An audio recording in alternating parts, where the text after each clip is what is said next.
principal stored form of energy, but then yun. They are not true biopolymers. Okay? They are not true biopolymers. Kasi again, for a macromolecule to become or to be considered a true biopolymer, it must have covalent bonds between repeating units. Okay? So how are lipids conjoined together? It's not through chemical reaction, but it's through physical attraction. And what do you call the physical attraction nga between liquid molecules? You call it your hydrophobic interactions. Okay? Hydrophobic interactions are the forces that hold liquids together. So, eto na tayo. General functions again. No? So, what's the most common general function for all of your liquids? Principal stored forms of energy na. And they can be stored in unlimited amounts, which explains why people can get very, very obese to the point that they cannot fit doors. Not to exaggerate, tama? Nakakita na kayo, yung hindi magkasya sa pintuan dahil sobrang laki. Nangyayari siya, especially in first world countries wherein their diet and their lifestyle is very, very rich in lipids. No? So, ayun, stored in unlimited amounts. So, what's the advantage of being huggable? Ang advantage of being huggable, ito na mga simako. Huggable. Kaya hirap ka, pagpapaba, di ba? Kaya hirap ka. Ano advantage? Ha? Bin? Sige, tama. Ano ba? Comfy, ha? Malambot, sige. Tama naman eh. Kasi at ba, or your lipids can act as paddings, and insulators for internal organs. So the advantage of having a lot of adipose that can protect your internal organs from trauma in case you suffer from accidents, your internal organs don't suffer as much because it's being protected by the body of the liquid. So yung advantage ng pagiging mataba. Okay? So ano pa? Your lipids are precursors or building blocks for biologically active materials. Example would be what? Your prostaglandins. What are prostaglandins nga? And also your steroidal hormones. Ayan na. Your prostaglandins basically come from a fatty acid, and fatty acids come from lipid, syempre. So some of your fatty acids are one of your fatty acid, sige, specify ko na nandiyan eh. One of your fatty acid, which is arachidonic acid, is converted to prostaglandins. Okay? And remember sana that lipids are composed of what ka? Fatty acid and fatty alcohol. Okay? So you have one popular fatty alcohol that serves as the precursor for steroidal hormones. And that would be cholesterol. Ayan na. All is an alcohol, according to BioChem. No? So it's an alcohol. So arachidonic acid is converted to prostaglandins. And what are the common roles or fundamental functions of prostaglandins na nga? Sabi sa anatomy. Prostaglandins causes the normal signal behind pain. Sana pamilya, sa Tagalog, ang pain ay normal. Tama? What is the abnormal component of pain? The stimulus. What do you call the stimulus? The something, the someone that caused the pain. So pain ay normal, kapag masaktan.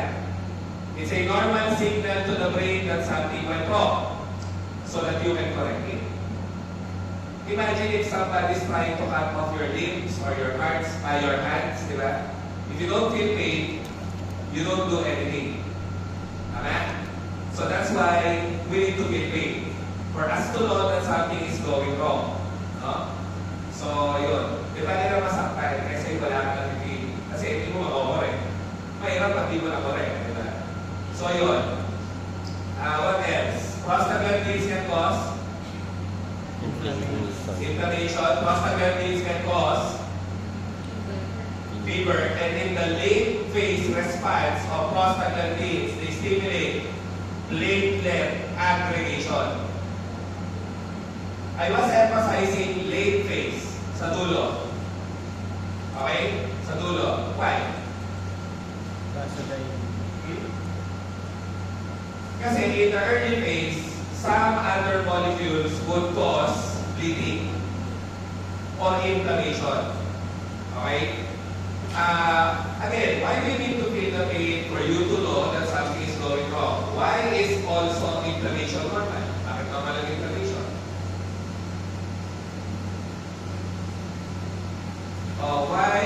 Why does it happen? No? If you incur a wound, the surroundings, everything. What's the purpose of inflammation? Okay lang. Kailangan mo ng linkage, something na may ano purpose ng inflammation? Defense, ha? It's a defense against pathogenic microbes. Why? If around the wound it gets inflamed, what happens? Bakit siya namumula? Why is there redness? Why is there warmth to the touch? Diba? If it's inflamed. It's simply because the blood is rushing to the injured site. Because of vasodilation caused by prostaglandins. Now, why do you have to dilate the blood vessels around the injury? So that you can assure a lot of blood is there. So that you can assure that a lot of immune cells are waiting in case there are microbes that can enter or that are to enter. So sa Tagalog, dami mo lang itugo sa paligid lusugan para guardiano siya. Para in case may pumasok ng mikrobyo, okay lang, marami ng tugo, marami ng white blood cells. Depensa ang inflammation tutukosin. Okay? Fever is also normal. It's our body's way of trying to hit at the microbe. Kasi proteins are easily precipitated with increased temperature. So if your core body temperature is increased, then you can kill the protein of the microbe, then you can kill the microbe. Because again, proteins are the most biologically active biomolecules. So, in the late phase of an injury, there is increased platelet aggregation. And the purpose is what? Blood clot. Why do you need blood clot after a wound? O sa Tagalog, bakit kailangan may langib? Ano may langib? Scab. Di ba pag nasugatan ka, merong natatanggal. So, you call that your scab. Why is the scab needed to be formed? Because that will initiate multiple steps of wound healing. You need the wound to heal up, right? So, pagsunta yan sa wound healing kasi, that's the point. That's why, as I've said, it's in the late phase. Okay? Late phase. Yun. So, yun. Your nervous system is rich in lipids. Sa Tagalog, ang taba ay mayaman sa utak.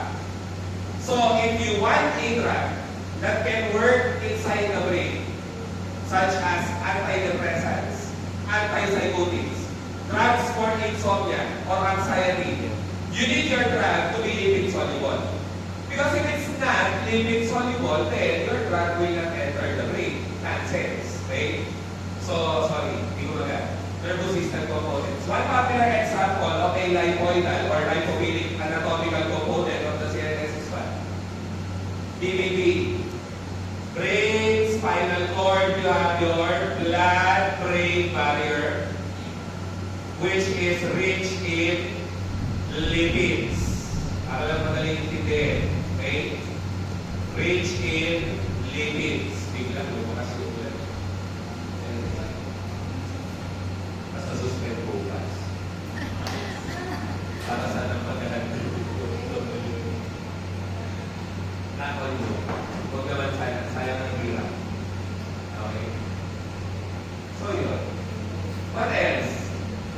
Why do you need to eat lipids pa rin? Kasi many people think of lipids, you don't eat lipids, they're bad for the health. Hindi rin. Keep in mind all of the components of the food that we eat. We need.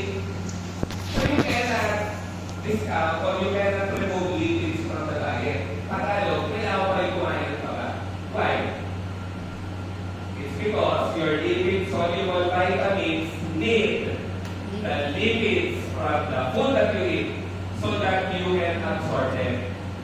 So without the lipids from the food that you eat, your lipid-soluble vitamins will not be absorbed. And therefore, you develop deficiency states. Isa pa sa Tagalog, ang vitamina na nalulusaw sa taba, natural, kailangan ng taba. So kailangan mo kumain ng taba. Ngayon, sino yung mga vitamina na nalulusaw sa taba? Ate. Ate. What is ate? Vitamin A, D, E, K. Sige, what is vitamin A? Retinol. What is vitamin B? Sino parang nasa ano to? Pharmacy, ano yung first year subject na related sa healthcare? Introduction to healthcare na ata. Sige. Vitamin D, you have 2 forms. You have B2, and that would be ergocalciferol. You have D3, and that is known as cholecalciferol. You have vitamin E, and you call it as your tocopherol. And you have vitamin K, which has a lot of forms. By the way, vitamin E is D-alpha. D-alpha tocopherol. You need to specify the isomer. So for vitamin K naman, you have 3 K vitamins. Usually K1 is obtained from plants. That's why it's really common to see for them to begin with phyllogenol or phytonadione. Okay. K2 is what? Menaquilone. K3 is menadione. So K1 is usually found in green leafy vegetables. K2 is usually found where? In the normal flora of the GID. What is the normal flora na? Sabi sa Maiko. Ano yung sabi ng normal flora? Normal na bacteria. Sabi ko ka. And you need this normal bacteria to produce vitamin K for you. Okay? Okay. So, ano na? Retinol. What is the division? Ano ba? How do you divide vitamins? Sa mata.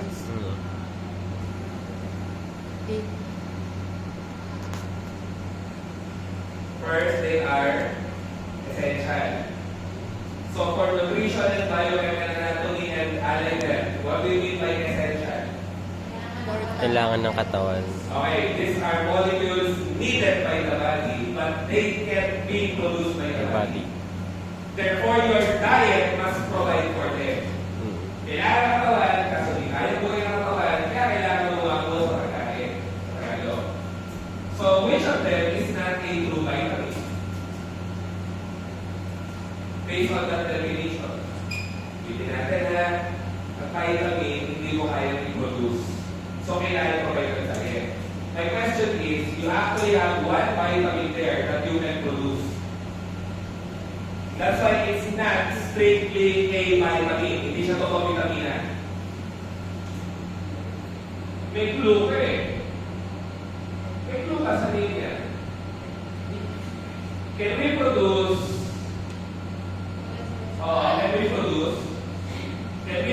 cholesterol? Yes. Yes. Why? You need to produce cholesterol. Why na naman? It's one of the component of the cell membrane kaya. Sabi ng module 1. Diba? So if you can produce cholesterol, then you can produce cholecalciferol. Because cholecalciferol comes from cholesterol. Okay? BQ, board exam question. Cholesterol is converted to 7-dehydrocholesterol. 7-dehydrocholesterol is normally found in the skin. And when irradiated or when exposed to ultraviolet light, of course, of the sun, it is converted to vitamin D3. So, ano yung tanong niya? What is the precursor now for cholecalciferol? The answer is 7-dehydrocholesterol. Many students commit the mistake 7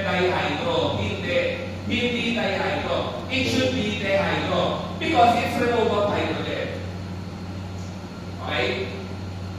So that explains why vitamin D3 is not a true vitamin simply because you can produce it. So how do we produce vitamin D3 nga? The second time the cholesterol goes to the skin, sige. Then what happens after? You need sunlight. Kaya nga di ba vitamin D in our high school instruction or education, ano sabi ng teachers? Vitamin D is your sunshine vitamin. But the thing is, parents and older generation think of it as literally coming from sunlight. Nakukuha daw sa sunlight yung vitamin D. Hindi naman. Hindi naman. You produce your vitamin D.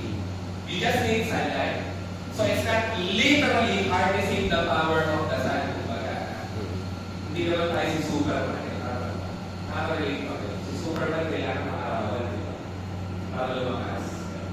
Yeah. Okay, COVID pa kayo, hindi na lang si Superman kailangan sumabaw. Si Batman lang kailangan yung gabi. Ang ano ba diba? Kaya ka Lord na paisip siya. Hindi mo sa pagod sinasabi niya. So, yun. Hindi siya totoo may question so far. So without eating lipids, that's why you still need to taste even a little bit of lipid. You need your pork, you need your pork fat, you need your beef. Again, with moderation, syempre. Because eating a lot of lipids is a common trigger for ano sakit? Ang nakukuha sa mataas na taba. It's not high blood. High blood is obtained from salty foods, not fatty foods. Oh. Cholesterol. So let's break that misconception. Ang high blood dahil sa alat, hindi dahil sa taba. So what disorder is commonly caused by excessive lipids in the blood? Heart attack and stroke. Okay. So if you keep on eating sisig, crispy pata, lechon kawali, probe, chicken skin, French fries na nakalublog sa mantika ng McDonald's at Jollibee, na ang mantika ay gawa sa pork fat na nilusaw, kaya ang sarap, di ba? Ganun lang eh, basta masarap, alam mo na, may plot twist yan, may nagpapasarap yan. O why are street food so good? Kasi again, they use oil from liquefied pork fat. And liquefied pork fat, it tastes like lechon kawali. Kaya sarap. O diba? Kaya yung bawal mo 200 na uubos sa street food minsan. Komenti naman. Okay? Kaya pag itias ka, syempre, pag gusto mo tumigay, gusto mo mag-problem dun sa types, sarap eh. Huli. Huli ka rin naman. Bibili ng product. Palima-lima. Kulang sa kulang. Sabi. Kulang araw-araw at 3 times a day. Pakabopes. So yun, if you don't eat fat, there's a fat there. You'll not be able to absorb this. Oh, what happens if you lose vitamin A? Night blindness. What happens if you lose vitamin D? You have weaker bones. Diba vitamin D is essential for the entry of calcium into the bones around. Sabi niya anatomy. Okay? So, how about your vitamin E? Sige, it's an antioxidant to protect your brain. What else? Vitamin E is the primary antioxidant that protects your red blood cells. So if you lose vitamin E, when you're exposed to reactive oxygen species, tendency is your blood is easily hemolyzed. Sa Tagalog na Tagalog, ang reactive oxygen species, carbon monoxide, pollution from automobile exhaust, the fast food that we eat, mayaman sa oxidants or reactive oxygen species. All of these things can actually oxidize the heme. And therefore, you lose red blood cells. And therefore, you develop anemia. Diba anemia is lowering of red blood cells? So, if you have an ample supply of vitamin E in your diet, then you can prevent going anemic. I'm not saying that vitamin E is anti-anemic. It's for preventing hemolytic anemia. Prevention lang, not treatment. Okay? Now, when you lose vitamin K, what happens? If you lose vitamin K, what's the use of vitamin K? For normal or proper blood clotting. So, if you don't have vitamin K in your diet, what's the common consequence? You easily bleed out. So, when you brush your teeth so hard, even if there's no wound, you bleed out. Okay? Whenever you feel minor trauma in your nose, you develop epistaxis or nose bleed. When you're a female, when you're having your period, you bleed so much. But I'm not saying that it's only it's only vitamin K. It's a lot of factors pa. Ang sinabi ni Sir sa Tagalog, kung ikaw ay babae, mabigat yung days mo or every days or regular days mo, isang factor, ba't mo siya tinuturo? Nagre-regla ba siya? Grabe ka. Ay, tinuturo mo. Sinabi ko, every days tumuro ka sa kapatid.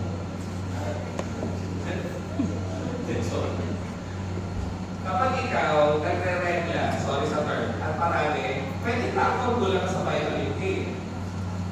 Blood twist, pwede factor kulang sa lipids. Diba? Kasi without eating lipids, you're not absorbing vitamin K. And therefore, you develop hemorrhage. But don't get me wrong again, it's a factor of a lot of things. It can be your hormones, especially. Okay? More than sa pharmacology, na hindi na ako ang teacher, si Dr. Ina. Okay? So, yun. Moving forward tayo. Yeah. So, yun. Kailangan mo kayo na ba? Yun yung learning point, no? So, what else? You need your vitamins, no? Or daily soluble vitamins, or to prevent the disorders that we see. Another thing is, you need your lipids from the diet to produce, of course, membranes for the cells, membranes for the organelles. An organelle is not an organelle without a membrane. Sabi natin noon pa. Tama? So you need lipids to construct cell membranes. Kasi di ba, what are the primary components of the cell membrane? Phospholipid, glycolipid, cholesterol. Sabi natin, module 1 na lang. Okay? Sorry, hindi ko maganda. So moving forward to the common types of lipids or simplest types of lipids. So again, how do you define lipids? Again, biomolecules that are not true biopolymers because they are much more related from a physical standpoint rather than chemical standpoint. Unlike other biomolecules such as carbohydrates, proteins, nucleic acids, they are interrelated by their chemical property. But for lipids naman, they are interrelated by their physical property. Okay? So, yun. So, what are simple lipids nga? Simple lang. Simple lipids. They are esters of long-chain fatty acids and fatty alcohols. And they are the principal stored forms of energy naman. Okay? Esters of long-chain fatty acids and alcohol or fatty alcohol. The bigger word is long-chain lipid. Because if it's not a long-chain acid, then it's not a lipid. Okay? So, can you still remember your phospholipid from module 1 that is used to build up membranes? Why do you have long attachments beneath? Because those represents the long-chain fatty acids. Okay? So, what are phospholipids again? Anong naalala? They are the primary component of membranes. Diba? So, what are phospholipids na ulit? They are amphipathic. Polar head, hydrophobic tail. Okay? So, yun. Now, what are complex lipids? Alam, mamaya yung complex lipids. What are the common types muna of simple lipids? Sinabi natin principal stored forms of energy. By the way, where do you see a lot of your lipids? In what tissue? Adipose. Adipose. Okay? So this describes adipose tissue. Ano ang adipose tissue? Sa Tagalog na Tagalog, ang ating bilbil. Okay? Nandun. Excuse me. ikaw ay sinabi yung bilbil, nakagaling pa kagad sa akin. Parang gusto mo patayin pag tumingin ako sa iyo. Alam, Maxi, ikaw pa talaga kayo. Yung face mask ka rin. Pull up, igulo, pull up, mas maliit. Joke lang. So yun, adipose tissue. So ngayon, what are the common types of simple lipids nga? What are the lipids that are solid in room temperature? You call them fats. Ganun lang kasimple. Lipids that are liquid in room temperature, you call them fixed oils. Mantika sa Tagalog. Okay? So what's the chemical difference between the two? If your lipid is a fat, it is solid at room temperature because of a high level of saturated fatty acid. Now, if your lipid naman is a fixed oil, then it's liquid at room temperature. And it is because of a high level of unsaturated fatty acid. So, kung in-extract nyo lang maigi, ang difference, dito nga lang nagkatalo. Tama? Saturated and unsaturated. Now, what do you mean by saturated nga ulit? Ha? Maximum number Ano of difference? hydrogen atom. Which among the three is saturated? The first one is saturated. And what does the empty bonds represent again? It's always, and I mean always, hydrogen. Diba? So, saturated with hydrogen. Diba? Oh, how about the other two molecules? They are Unsaturated. Unsaturated with hydrogen. This one is also unsaturated with hydrogen. With overemphasis po. Marami kasi kung mag-graduate, hindi klaro kung ano yung tutukoy yung saturation. It's actually the amount of hydrogen. So the more hydrogen you have, the more saturated you become. The more double bonds you have, the more covalent bonds you have, the more unsaturated the molecule becomes. Okay? Now, the thing is, you don't see alkynes inside the human body because they are toxic. That's why, when talking about biomolecules, you're only dealing with unsaturated alkenes and saturated hydrocarbons. But don't forget, this is also considered unsaturated. This is also considered unsaturated. So what do you call the first one? So what's the learning point sana? Whenever you see double bonds, it is automatically considered unsaturated. Okay? So what do you call this? Carbonate. Carbonate group. Tama? What do you call this one?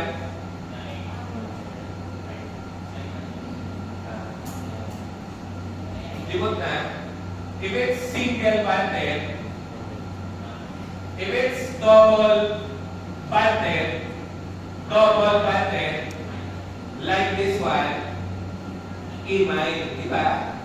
So, carbonyl and imine. Okay. O, ito pa. BEQ ulit, sorry. What is the only lipid daw? Or what is the only fat?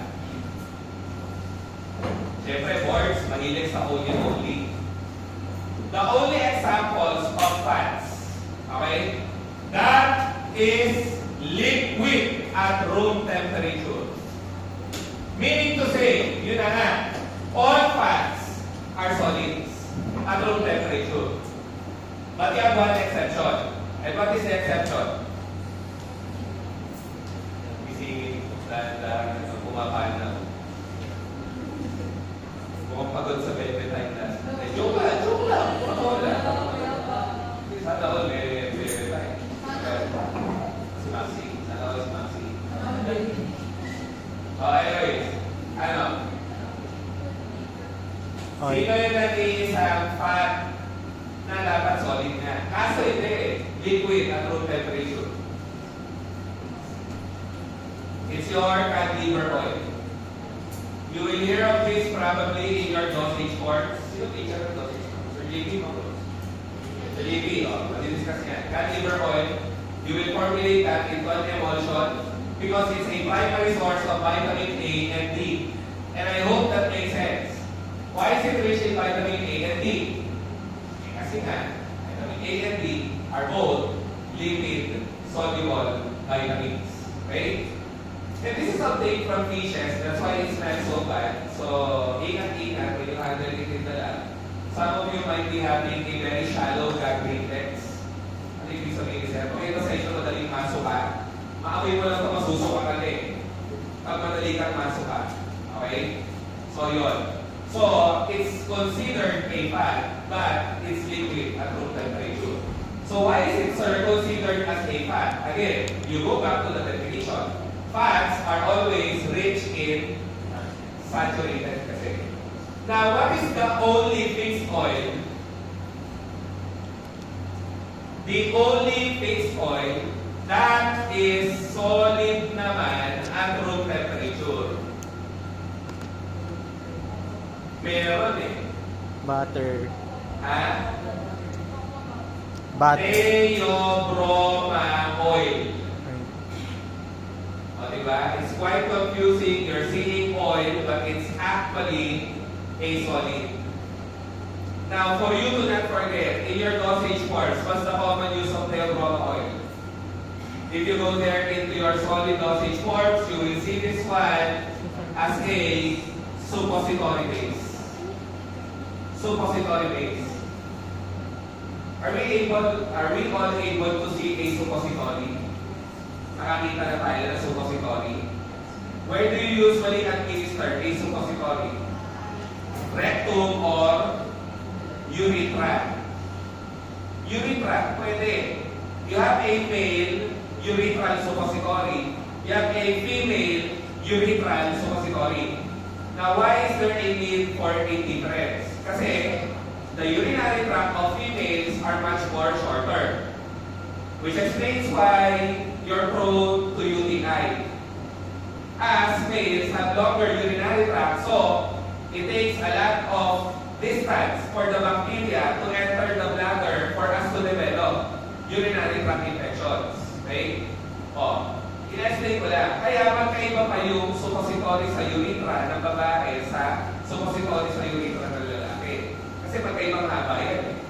At pati yung dimension or width magkaiba rin. Of course, no? So, what do you know about a suppository base? It's a pharmaceutical excipient that allows your suppository to solidify. Remember, you have to mix your active ingredients with your inactive ingredients. And you need diluents for convenience of formulating the dosage form. Kasi example, if your drug is 1 milligram, can you try inserting 1 milligram into your rectum? Sa Tagalog, madali kaya ipasok sa puwet yung 1 milligram. O, diba? Hindi mo nga sure kung papasok siya sa puwet eh. Kasi it's too small. That's why you're adding diluents so that the size of the dosage form is manageable and tangible also. So if you see some of your suppositories then we having an active ingredient of only 1 milligram, but if you weigh out the suppository, it's around 2 to 5 grams. And the thing is, it has diluents nga kasi. Okay? So for tablets, what's the most common diluent? What do you think? In carbohydrates. I just didn't emphasize it yet kasi na you have your dosage forms naman eh. Ano yung pinaka-common na diluent sa tableta? Lactose. Lactose is the most common tablet diluent. And again, what are diluents? They are used to enlarge the formulation for convenience and for us to be sure that the active ingredient is literally being administered into the body. Kasi again, if you try taking your tablet without a diluent and your active ingredient is in micrograms, what do you do with the micrograms? You just put in your tongue and that's it. It's safe to assume that it reaches the GIT. No. So you need to add diluents. Okay? Now, your suppository base here is a diluent and at the same time, it stiffens your suppository. Sa Tagalog, pampatigas ng suppository mo. Eh kasi nga ang suppository mo, titiplayin mo yan, i-melt mo yung theobroma oil. Para maihalo mo, syempre, yung active ingredient. Ngayon na homogeneous na yung active ingredient mo within your theobroma oil, it at room temp will allow it to solidify. So, hindi mo malilimutan na solid siya sa room temperature dahil suppository base na, pampatigas na suppository. Okay? Now, what's the synonym of theobroma oil? And yes, it's pretty common in pharma to encounter synonyms. Food for the gods. Diba? Tama? And that's the irony of it, no? Food for the gods, pero sinasalpak sa puwet. Diba? Pero food for the gods. No? So, yun. So, what are waxes? Esters of high molecular weight, monohydrate alcohol, and fatty acids. Okay? So, I was emphasizing high molecular weight. High molecular weight. High molecular weight. Wax kagad. Wax kagad. Wax kagad. Okay? And these are more discussed under pharmacology because most of the waxes are obtained from animals. And again, the focus of BioChem is humans. Okay? Tsaka isa pa, your waxes can also be obtained from plants. No? So what do you mean by monohydrate na? So this alcohol is a monohydrate alcohol. So alcohol, again, I hope you will still recall, is ROH. So this very common example is a monohydrate alcohol. The thing with lipids na, the most common alcohol or fatty alcohol is a trihydrate alcohol pala. And what's the most common trihydrate alcohol? First year person pala kayo, tinadaanan na natin yan. Tatlo carbon, tatlo OH, you just add hydrogen, hydrogen, hydrogen, hydrogen, and hydrogen. Glycerol. 1, 2, 3, trihydrate. And this is your Glycerol. glycerol. Glycerol. Glycerol, otherwise known as glycerin. Okay? So, yun.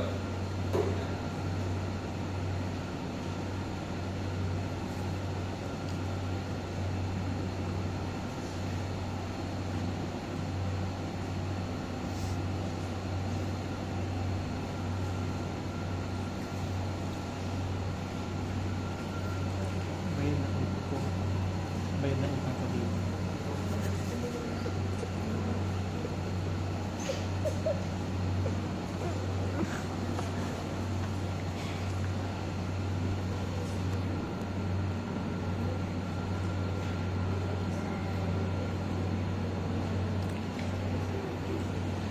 Likot naman ng ulo na. Okay. So, what are waxes nga? High molecular weight monohydrate alcohol. So, mabibigat sila.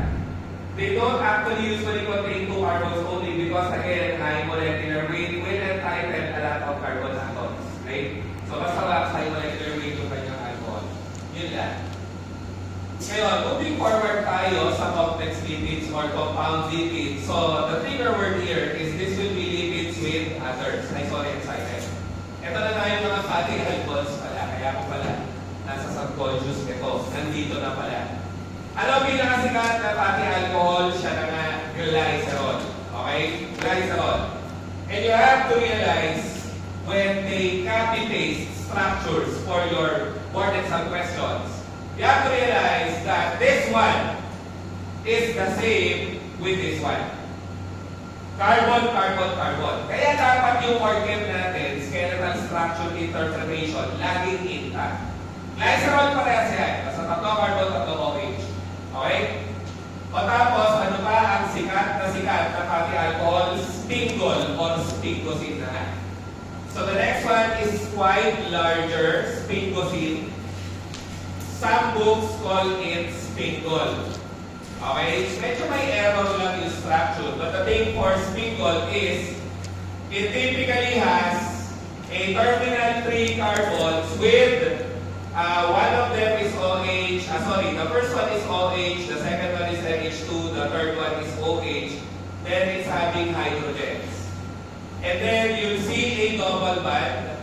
And usually, of course, it's unsaturated. And you will see CH2 17. 12 lang pala, sorry. CH2 12 times CH3. So how many carbons all in all? 1, 2, 3, 4, 5 plus 12, 17, 18. So this one is the same as this one. We just use condensed formula. Okay? So again, if you will see sana, CH2OH, that's it. CHNH2, that's it. CHOH, that's it. And then you have your double bond, ayun po, double bond. Ito na yung error. Dapat 12 lang eh. 1, 2, 3, 4, 5, 6, 7, 8, 9, 10, 11, 12. Okay? And then this one is CH3, so you have to remove this. I simply cannot find a better picture of the entire structure kasi of sphingosine. That's why I chose that. But the thing is, in your licensure exam, you will see that in the condensed form. Again, fatty alcohol. And there's a pattern, if you notice, Ana. For glycerol, it's 3OH. For sphingle naman, OH, OH, in the middle, amino group. Hanapan mo lagi ng pattern. We are not required to draw all of the lipids. Again, you just have to remember the coupled bonds, fatty alcohol, and sphingle. And of course, organ tayo sa lip. What do you call this molecule ulit?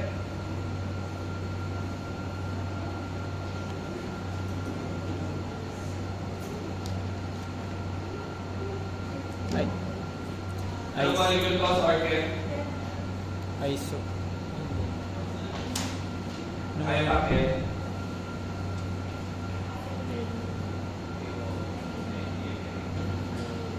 Pag nag-brown out ko, class dismiss, syempre. Wala lahat yan. Eh, gusto kuryente, wala kita. Ano, what's the name? Ala. Phos. Ala. Ala. Phenanthrene. Phenanthrene. Phenanthrene.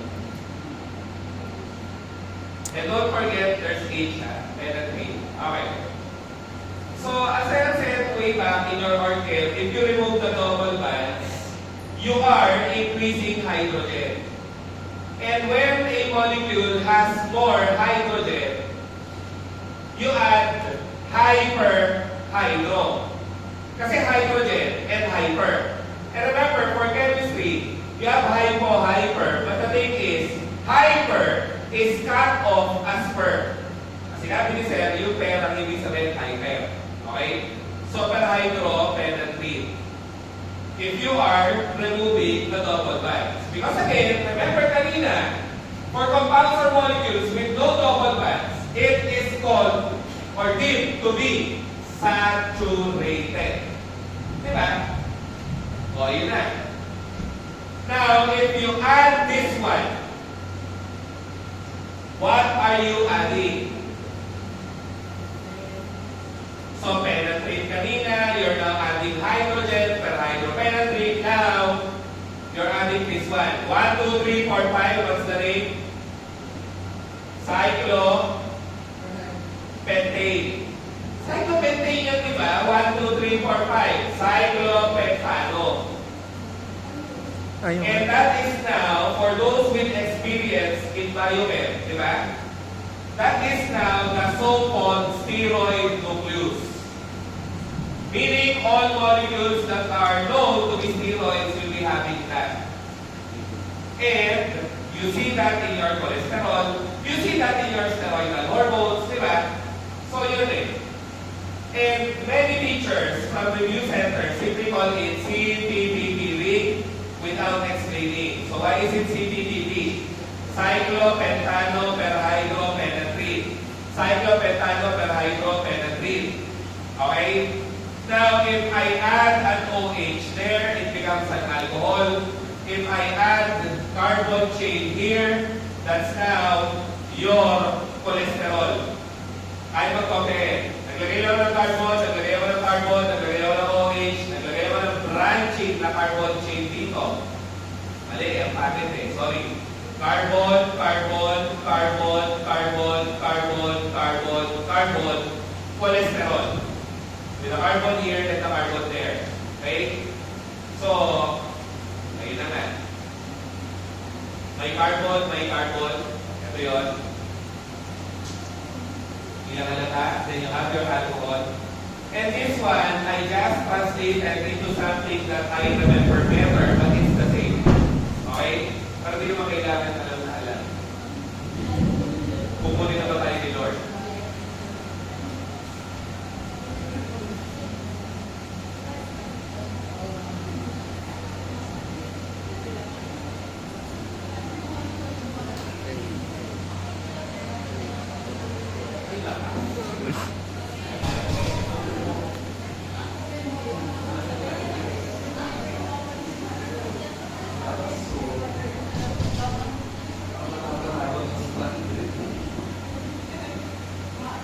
Mura pala kasi yan isa. Pero mas malala sa Manila. So, experience na. It's been raining in Manila, hindi ka ba naglalamig? Sa ANU. Maulan ba sa inyo? So again, don't forget your top 3 common alcohols mo: glycerol, spingol, cholesterol. Glycerol, spingol, cholesterol. Okay? So what is the most common fat alcohol ulit? Kakasabi lang, glycerol. Okay? And, is this already a lipid? No. Again, how do you define lipids? Ester na. Not alcohol. Ester of fatty acid and fatty alcohol. So we'll review the fatty acids later on because we're able to touch on them, some of them under organ. So yun. So what are complex lipids na nga? These are lipids with something. That's it. What do I mean? May dinagdag ka lang na something. Kaya nga complex lipids. Okay? So what are the two general types of complex lipids po? You have phospholipids and you have glycolipids. So they have other groups. May something pa na nadadagdag sa fatty alcohol, fatty acid. Yun lang yung sinasabi. Okay? So, we have the phospholipids. What are phospholipids nga? Most common, most abundant lipid molecules found in the cell membrane. Okay? Now, what are the components of a phospholipid? They usually contain fatty acid, syempre. They usually contain one fat alcohols, glycerol, or spingol. They also contain phosphate. They also contain nitrogenous substances. More on that later. So, maraming laman. Fatty acid, and again, the fatty alcohol can be either glycerol or spingol. They always have phosphate, they always or almost always have nitrogenous substance. Magkakalimutan, may nitrogenous substance. Now, the most common phospholipids would be having glycerol. So, what is glycerol? Paulit-ulit, 3 carbons, 3 alcohol. So, I am just rearranging one of the oxygen po, and I'm just adding a fatty acid here. And remember, the carbon chain can reach up to hundreds of carbons. Because again, lipids can have long fatty acids. So this one is also a fatty acid. Okay? Now, how about the last carbon? This one will be having a phosphate.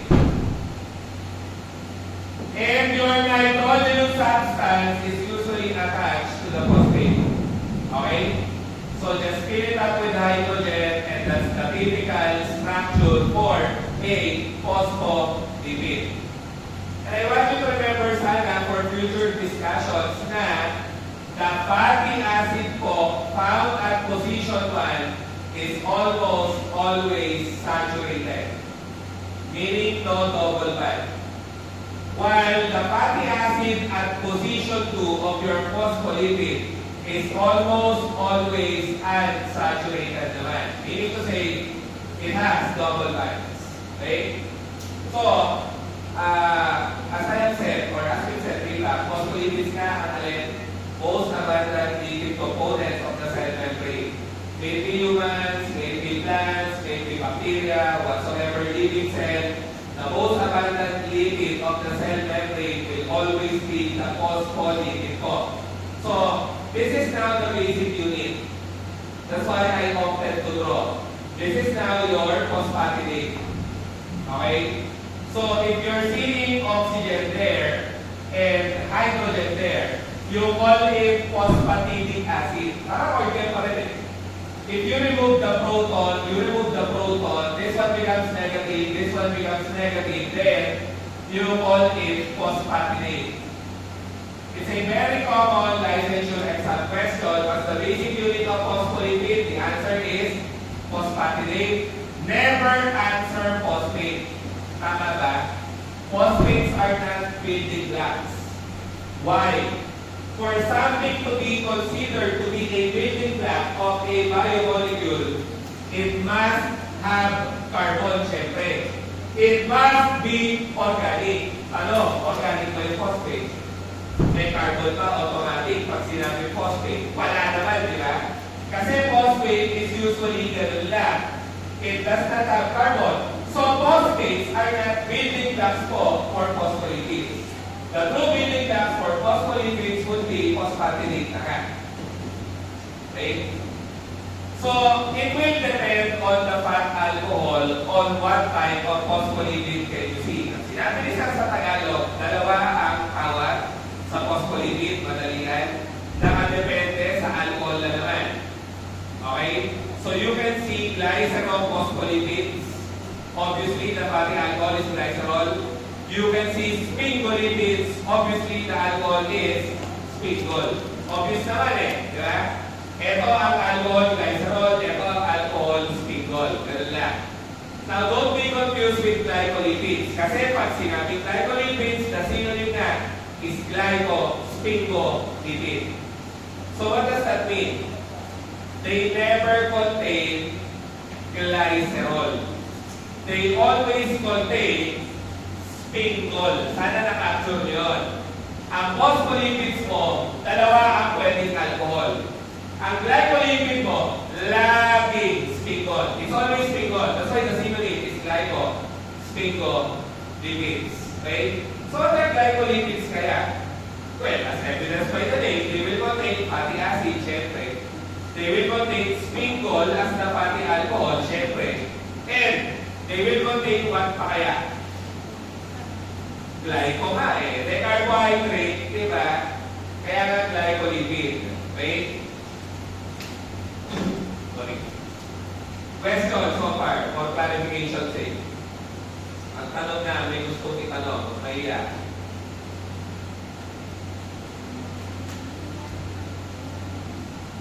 Wala?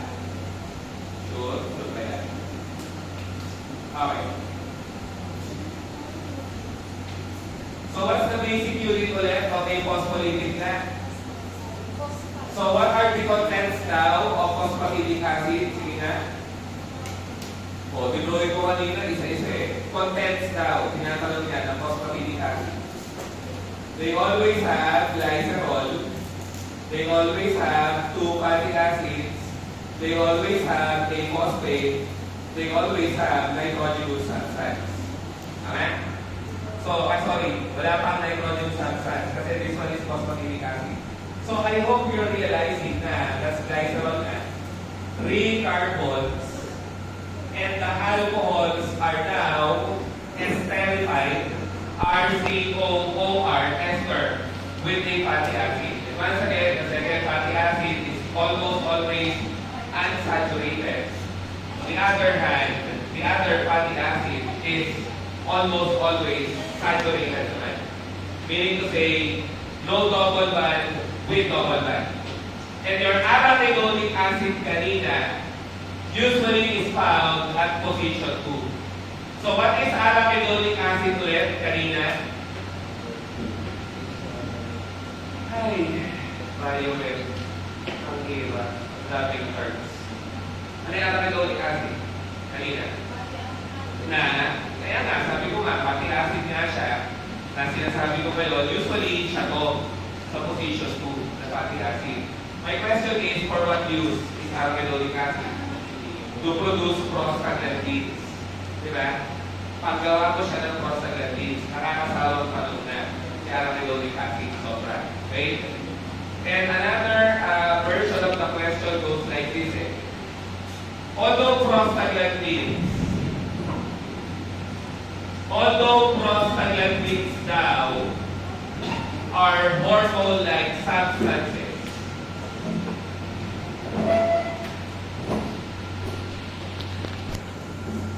they resemble what? Or they resemble black? The answer is what? Lipids. Because most hormone-like substances are what? Proteins. So the essence of the question is, although prostaglandins resemble proteins, they actually closely resemble lipids. Now the question is why not? Bakit lipids ang sagot? Because prostaglandins come from arachidonic acid, which is a fatty acid commonly found in phospholipids. Okay? So, wag mamamali. Lipids ang kabuka ng prostaglandins. Yun lang.